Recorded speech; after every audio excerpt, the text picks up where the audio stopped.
کہتے ہیں بغداد کے خلیفہ ہارون رشید کے محل میں ہر چیز تھی۔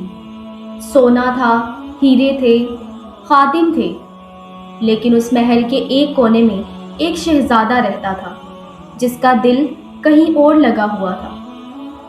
اس کا نام قاسم تھا۔ لوگ اسے شہزادہ کہتے تھے، لیکن وہ اپنے آپ کو اللہ کا فقیر کہتا تھا۔ وہ راتوں کو محل کی کھڑکی سے آسمان کو دیکھتا اور کہتا، اے اللہ، ان دیواروں میں تیرا ذکر نہیں ہوتا، یہاں تیری یاد نہیں آتی، مجھے یہ محل نہیں چاہیے، مجھے تو چاہیے۔ اور ایک رات عشق کی جیت ہوئی۔ شہزادہ اپنے ریشمی لباس اتار کر، ٹاٹ کا لباس پہن کر محل سے نکل گیا۔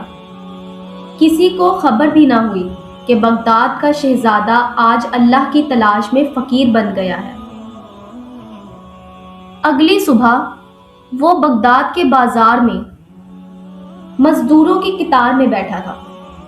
ایک شخص آیا، اس نے پوچھا، تم کام کرو گے؟ شہزادے نے مسکرا کر کہا، ہاں، لیکن میری مزدوری صرف 1 درہم ہوگی، اور جب اذان ہوگی تو میں اپنے محبوب سے ملنے جاؤں گا، یعنی نماز پڑھوں گا۔ مالک نے اسے کام پر رکھ لیا۔ وہ دیوار بناتا، لیکن اس کے ہاتھ کم چلتے، اس کا دل زیادہ چلتا۔ وہ ایک اینٹ رکھتا اور دل میں کہتا اللہ، دوسری اینٹ رکھتا اور کہتا اللہ۔ لوگ کہتے، یہ لڑکا عجیب ہے، کام کے دوران بھی روتا رہتا ہے۔ انہیں کیا خبر تھی کہ اسے اینٹوں میں بھی اللہ نظر آتا ہے۔ شام ہوتی تو وہ 1 درہم لیتا، آدھی روٹی کا ٹکڑا لیتا، آدھا صدقہ کرتا، اور پھر ساری رات ایک ویران جھونپڑی میں اپنے اللہ کو یاد کرتا۔ پھر ایک دن وہ بہت بیمار ہو گیا۔ اس نے مالک کو بلایا اور کہا، چچا، میرا وقت آ گیا ہے، میرا آخری دیدار میرے محبوب یعنی میرے اللہ سے ہونے والا ہے۔ اس نے کانپتے ہاتھوں سے ایک انگوٹھی اور ایک بوسیدہ قرآن نکالا۔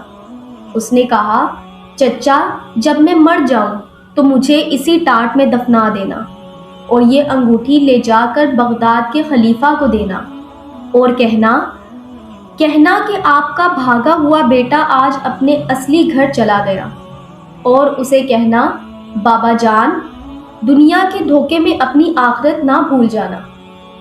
یہ کہہ کر وہ مسکرایا اور مسکراتے ہوئے اللہ کو پیارا ہو گیا۔ جب وہ مالک انگوٹھی لے کر ہارون رشید کے پاس پہنچا تو خلیفہ نے دیکھتے ہی انگوٹھی پہچان لی، یہ اس کے بیٹے کی ہی انگوٹھی تھی۔ خلیفہ تخت سے زمین پر گر پڑا اور دھارے مار مار کر رونے لگا۔ دربار حیران رہ گیا۔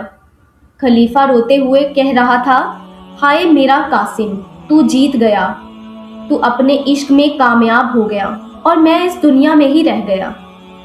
وہ ننگے پاؤں اپنے بیٹے کی جھونپڑی بھاگا، قبر سے لپٹ گیا اور کہا، بیٹا، تو نے محل چھوڑ کر اللہ کو پا لیا، اور میں محل میں رہ کر سب کچھ کھو بیٹھا۔ وہ شہزادہ جس کے لیے دنیا تڑپتی تھی، وہ اللہ کے لیے تڑپا، اور اللہ نے اسے اپنا بنا لیا۔